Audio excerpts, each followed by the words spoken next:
हेर्नु गाइस हाम्रो भाउजूहरुको बङ्गुर मैले चाहिँ बाइक लिएर पनि यहाँ पार्किङ गरिसके।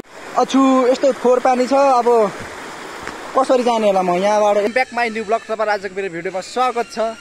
र आज चाहिँ म यता वारी धादिङ आएको छु, मेरो भाउजूको फर्मतिर आएको छु, बङ्गुर फर्मतिर। बङ्गुर निकालेर राखेको छ, सुनिराख्नु भएको होला तपाईहरुले पनि। म चाहिँ अब यहाँ भाउजूको फर्ममा छु, म भाउजूहरुको बङ्गुर तपाईहरुलाई देखाउने छु, हेर्नु होला है त। हेर्नु गाइस हाम्रो भाउजूहरुको बङ्गुर यति धेरै छ, उता मास्टर छ, यता नि छ। यसले बच्चा जन्माइराखेको छ यहाँ। ओइ पैसा कराको कति धेरै कराउँछ बङ्गुर, हेर्नु बङ्गुरै बङ्गुर छ। 200 वटा छ बङ्गुर यहाँनेर। बङ्गुरको साउहरू यस्तो छ है, बङ्गुरको साउ। बङ्गुर बङ्गुर अरू बङ्गुरको धनी चाहिँ उहाँ हो, सबसे मेन धनी मेरो भाउजू। बङ्गुरको दाना यो हो, हाम्रो भाउजू हो यो। अनि दाना चाहिँ यसरी हाल्नुपर्छ है।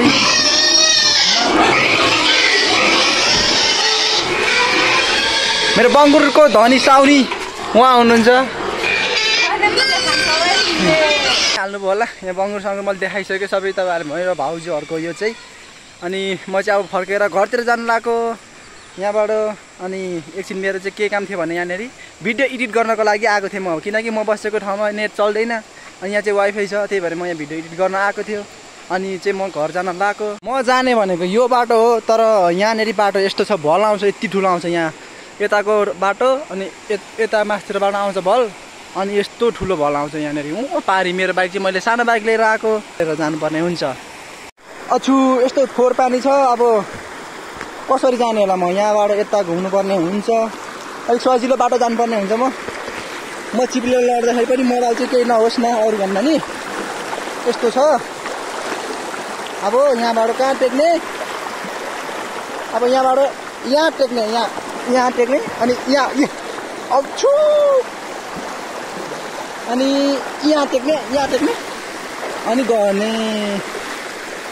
म चाहिँ यहाँ आइसकेको खोलामा, म यो खोला नि तरिसकेको। अनि भाउजूहरू बस्नु चाहिँ उतातिर, यो फर्म भाउजूहरूको उता भयो। म चाहिँ खोला तरी, मेरो बाइक यहाँ छ। म चाहिँ अब घर जानुपर्ने हुन्छ यो बाटो। ल गाइज मैले चाहिँ बाइक लिएर पनि यहाँ पार्किङ गरिदिइसकेँ, मेरो राख्ने ठाउँमा राखिदिइसकेँ। मेरो बाइक हिजो मैले घर लिएर गएको थिएँ कि, यो ठुलो बाइक हेर्नु न यति धेरै हिलो छ। यस्तो छ, यस्तै हालतमा राखेको छु, बाइक नि धोएको छैन मैले, यस्तैमा राखिदिइराखेको छु। यो हिलो छ, यस्तो छ। अनि धोएको पनि छैन। अब यसलाई म भोलि मात्रै धुन्छु, आज धुँदैन। म चाहिँ अहिले घरमा आएर पनि यतातिर फर्मको कामहरू पनि सकिसक्यो। म चाहिँ अब के गरौँ भइसक्यो, यहीँ बसौँ कि माथि घर जाऊँ भयो। सायद म आज माथि निक्लिन्छु कि यतै बस्छु, थाहा छैन कि, म कन्फ्युजमा छु। जाउँ भने बाटो हिलो छ, अनि माथि घर पुग्दा त फेरि नुहाउनुपर्छ, अल्छी लाग्छ नुहाउनु। अघि भर्खर नुहाएको यहाँ दिउँसो, अनि फेरि म गएर नुहाउनु। मलाई माथि निक्लिनु भयो, माथि निक्ल्यो भनेदेखि सजिलो हुन्छ। म भोलि ब्याङ्कमा पनि जानुपर्ने छ, अनि यहाँ फेरि फर्ममा झर्नुपर्छ बिहान। मतलब म यहीँ बस्छु होला सायद आज, किनकि यहाँनिर भोलि एकैचोटि फर्मको काम सक्यो, त्यसपछि 10 बजे माथि जान्छु, घर जान्छु, अनि त्यहाँदेखि ब्याङ्क जान्छु। ब्याङ्क चाहिँ म किन जानु लागेको भनेदेखि पैसा झिक्नलाई जानु लागेको। के को पैसा भनेदेखि युट्युबको पैसा, किनकि मेरो तपाईँहरूले भिडियो हेरिदिनुहुन्छ, अनि त्यसपछि तपाईँहरूले भिडियो हेरिदिएको गरेको पैसा आउनु थाल्यो मेरो युट्युबमा पैसा आउनु थाल्यो भनेर तपाईँहरू खुसी भएको होला। यसै महिना म खुसी नि भएको छैन, तपाईँहरू पनि खुसी नहुनु, किनकि त्यो होइन। तपाईँहरूले मेरो भिडियो नि हेर्नुहुन्न, लाइक पनि गर्नुहुन्न, कमेन्ट पनि गर्नुहुन्न, सेयर पनि गर्नुहुन्न, केही पनि गर्नुहुन्न, अनि कताबाट युट्युबमा पैसा आउँछ। तपाईँहरूले भिडियो हेरिदिएको, मजाले हेरिदिएको, अनि लाइक गरिदिएको, सबै म सपोर्ट गरिदिएको, अनि युट्युबमा नि पैसा आउँछ त होइन। अनि अब युट्युबमा सपोर्ट पनि छैन, लाइक पनि छैन, कमेन्ट पनि छैन, सब्सक्राइबर पनि छैन, भ्युज पनि छैन, केही पनि छैन, कताबाट आउँछ त होइन युट्युबमा पैसा। अनि त्यही कारणले युट्युबमा पैसा आउँदैन। भोलि चाहिँ म ब्याङ्क किन जानु लाग्यो भनेदेखि दाइले पैसा पठाउनु भएको थियो, अनि त्यस कारणले चाहिँ जानु लागेको म ब्याङ्कमा। अलि खर्च पठाइमागेको थिएँ, अनि त्यो पठाइदिनु भएको थियो। आज चाहिँ अर्को नेक्स्ट डे। म चाहिँ अहिले भर्खर उठिरहेको छु, भर्खर 6 बजिरहेको छ। अनि त्यसपछि अहिले उठेँ। अब चाहिँ म कामहरू गर्नुपर्ने हुन्छ, अलिअलि यतातिर काम छ, त्यसपछि कामहरू गरेर म चाहिँ माथि घर निक्लिनु पर्ने हुन्छ। आज मेरो चाहिँ माथि घरमा तपाईँलाई हिजो भनिहालेको थिएँ, म आज ब्याङ्कतिर जानुपर्ने छ भनेर। अनि ब्याङ्कतिर जानुपर्ने छ मेरो काम।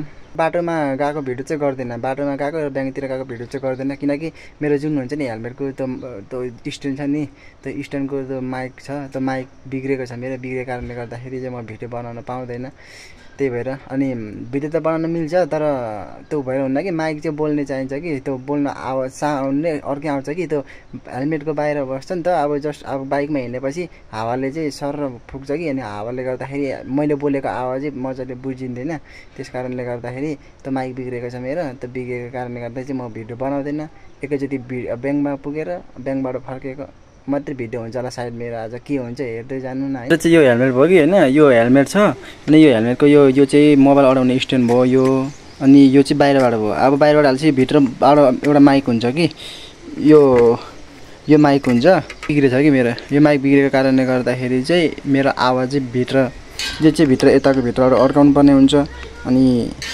त्यसपछि यो चाहिँ यता उमा घुसाउनु पर्ने हुन्छ त्यस कारणले गर्दा यो चाहिँ बिग्रेको खासमा यो टाउको चाहिँ बिग्रेछ कि त्यो टाउको बिग्रेकोले गर्दाखेरि चाहिँ मेरो बाटोमा हिँडेको भिडियोहरू चाहिँ प्राय सायद आउँदैन क्या आवाजहरू र यसलाई मात्रै किन्नलाई पनि कति पर्छ कति 600 रुपियाँ कति पर्छ यो यसलाई मात्रै किन्नलाई यो माइक यसलाई किन्न 600 रुपियाँ अस्ति 600मा किनेको कति भयो हुन त यसले पनि धेरै नै टिक्यो यो पनि अनि यो सायद भिजेर हो कि जस्तो लागिरहेछ कि मलाई यो पानीमा पनि भिजेर हो कि जस्तो लागिरहेछ बिग्रेको निक्लिएर लागिसक्यो यहाँबाट हिँड्नलाई रेडी भइसक्यो सबै बाइक साइक गरेर पनि अब मोबिल सुबिल हालेर पनि बाइक सबै रेडी भइसक्यो अब चाहिँ म माथि जानु अब लाग्यो तपाईँलाई भनिहालेको थिएँ अघिको भिडियोमा पनि भनेको थिएँ म गएको चाहिँ भिडियो गर्दैन भनेर ल गाइज मेरो बाइक यहाँ छ रेडी भइसक्यो यहाँनिर अब चाहिँ म जानु लाग्यो यहाँबाट